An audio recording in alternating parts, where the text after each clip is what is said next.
Hi lads, Coach Si here. Gonna start doing some live videos most days now, speaking to loads of chaps every day, and I've got lots of stuff, lots of ammunition to talk about, and basically I want to help you out. And I think that yes, it's easy to say, well, when I'm trying to get in shape, get fit and healthy, or sort out my mental state, that it's just to do with exercise and nutrition. But there's a lot going on in the background. There's a lot of psychology going on, and there's a lot of mindset that we need to focus on. And I want to be here to kind of set myself apart, really, to show you that we understand the mindset type thing, and we're going to help you focus on it. The first thing we're going to talk about today is habits, okay? It's about creating habits, removing ones that you shouldn't, have there that are basically holding you back.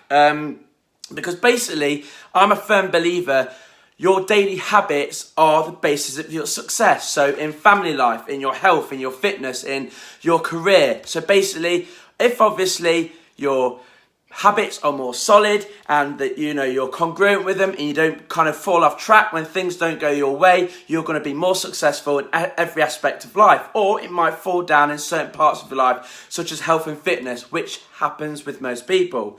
So the key message here really is two things, and we'll reaffirm it at the end, is one, you need to be self-aware. You need to be self-aware of what your habits are, the good and the bad ones. Obviously, if you've got good habits, you want to keep them going. You want to get them so strong that those habits cannot be broken. And the bad ones, you either want to remove them, get rid of them completely, or replace them. So you've got a habit going on, but maybe you could just simply swap it for something that's better for you, that's going to help you with your health, your fitness, your career, your family life, or whatever. So I'm going to go through 3 typical examples that I have written down that basically crop up day after day when speaking to new or present chaps that are joining the program. So here's an example. It's Monday, right?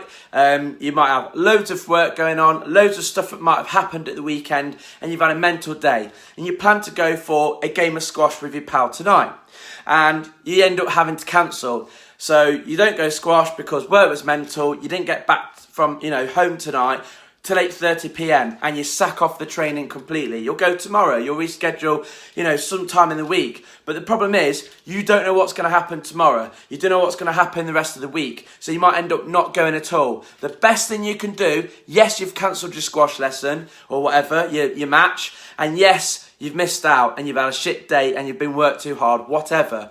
But you must keep that habit going. If you've set yourself a goal to hit something like, I want to drop 2 clothes sizes by Christmas, then you're going to have to do everything you can to do that. So if you've decided you're going to exercise on Monday, you are going to still exercise tonight. So if you've missed your squash match tonight, you're going to go home and you're going to do a home workout. You're going to put your trainers on. You're going to go for a jog, a run, whatever. Go for a massive walk if you don't usually walk. What I'm saying is you're going to keep and stick to that habit and make that habit so strong, no matter what happens in your day, you're never going to break it. Because like I said, you can't predict tomorrow, the day after. As much as you like to, you cannot, especially if you've got a busy family life. Basically, stick to your habit. The next one, nutrition. Same thing. You've had a shit day. You've missed squash. You was going to eat healthy because you're going to play squash. You was going to have a chicken, pasta, salad or whatever. But because you worked so hard today on Monday, you're probably going to get a takeaway because you can't be arsed anymore. It's the same as what we were talking about with exercise. Stick to your nutrition. With your treats and takeaways and stuff like that, like a lot of fellas that we work with have like family takeaway night, okay? So like on a Thursday night, they might have a few beers, they get the family together, they watch a film or get in front of the TV and they have a Chinese or whatever. You stick to that. Again, that's a habit. It's a good habit. You should be enjoying treats. That should be a part of your lifestyle, but you shouldn't be having a treat or creating a bad habit. I've had a shit day, therefore I'm going to eat shit. I've had a shit day, I'm not going to exercise. That is a bad habit. So it all comes back to those habits. And the thing is, it's about self-awareness. If you don't know you're doing it, like you might subliminally know you're kind of doing it when you reflect maybe in weeks or months. You might have a conversation with me on the phone when going to sign up. You go, well, when I have a bad day, I tend to da-da-da-da-da. But right now, you can nip it in the bud. Be self-aware. If your day goes wrong, how do you react? Do you keep on track?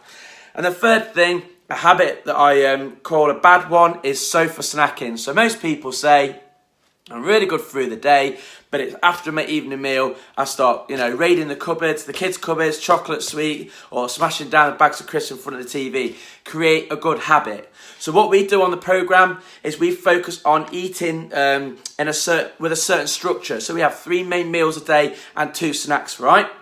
So what we do with this is your 3 main meals will be like breakfast, lunch and dinner, and then 2 snacks, an AM snack and a PM snack. And the whole idea behind that is it doesn't speed up your metabolism or anything crap like that. It basically gives you structure with your nutrition, but also helps to curb energy dips if you've got little snacks in between. And if those snacks are planned out, a good habit, you're more than likely to follow it and be congruent with it. What you could do with those snacks, you could just have your breakfast, your lunch and your dinner and save your 2 snacks for the evening. So in front of the TV, you've got protein shake, handful of nuts, you've got a banana, piece of fruit, protein bar, whatever it is. What you're going to do is actually plan out your sofa snacks. Make sure the snacks are high in protein. If they're high in protein, they're going to be filling. If the sofa snacks are, they're tasty, like, you've got fruit, if you have yogurt and berries, whatever, you know what I'm going on about here. If you choose things that are going to keep you full, that are sweet tasting, you're going to enjoy them. It's really, really important, okay, that you have a good habit in front of the sofa. So this is it. We're wrapping it up. These are going to be short and sweet lives. Basically, what I want to do is plant a seed in your head, go through a topic that I speak about on a regular basis with our fellas, and then I want you to go away and think about it and try and implement it. So try and remove your bad habits. Try and stick to your good ones. In fact, make those good ones so solid that you're going to do nothing to let them get away. Here is a great example, right?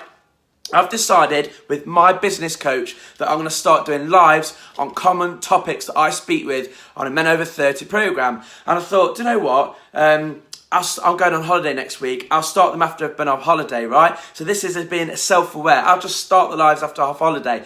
But if I don't start the lives now, I'm not creating a good habit. And I'm also sacking off something that needs to be done and use it as an excuse, as the start next Monday thing. Oh, I'll start next week. I'll start after the holiday. But what I'm doing is I'm proving to you that even though I'm going on holiday next week and there will not be any lives because I'll be sipping pina colada on the beach or whatever, I will still be creating a habit as I am now. And the most important thing is you're self-aware. So I use self-awareness to create my lives as of today, not waiting until after holiday and procrastinating over something that needs to be done. So when you potentially go to sack off the gym or sack a workout off because the day's not gone your way, maybe you need to be self-aware, bring it back in, keep the habit. And even if it's a 5-minute workout, it is 10 times better than you sacking off the workout altogether. This is Coach Si, signing out.